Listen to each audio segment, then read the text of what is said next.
لوگوں سے میل جول، لوگوں سے ملاقات. کوئی ملاقات کے لیے آئے تو اس کو انتظار کروانا کہ یار بھلے انتظار کرتا رہے، چلو کوئی نہیں، پہلے کرتا رہے. کیوں کرتا رہے یار میں نے تھوڑی بلایا تھا. آپ نے بلایا نہیں تھا، مگر اللہ کریم نے آپ کو منصب دیا ہے کہ لوگوں کی حاجتیں آپ سے وابستہ ہو گئی ہیں، تو اس پہ پھیل رہے ہو.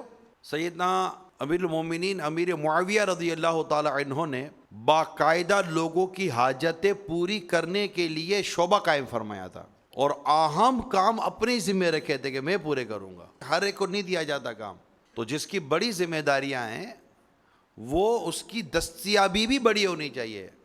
سید عمر فاروق اعظم رضی اللہ تعالی عنہ امیر المومنین جب یہ کسی کو گورنر مقرر فرماتے تو باقاعدہ اس پر یہ ایک شرط یہ بھی میں نے پڑھی ہے کہ تم اپنے دروازے پر دربان نہیں کھڑے کرو گے، یعنی سائل بلا کسی رکاوٹ کے آپ تک پہنچ سکتا ہے. پروٹوکول نہیں ہونا چاہیے.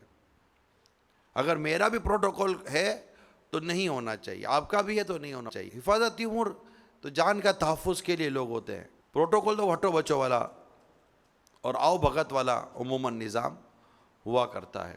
اچھا، یہاں یہ مراد بھی نہیں ہے کہ آپ ہر وقت ہر ایک کے یہاں چلے جائیں.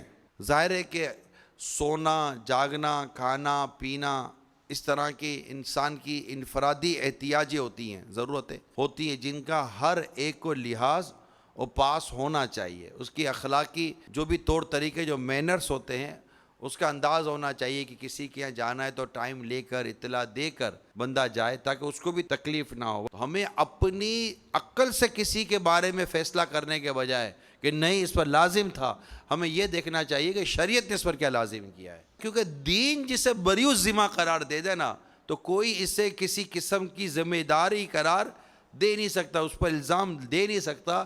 کہ جب اسلام نے ہی اس کو فارغ کر دیا کسی الزام سے تو آپ اور میں کس کھیت کی مولی ہے کہ اس پہ الزام و جرم لگاتے پھریں. یہ جہالت ہے.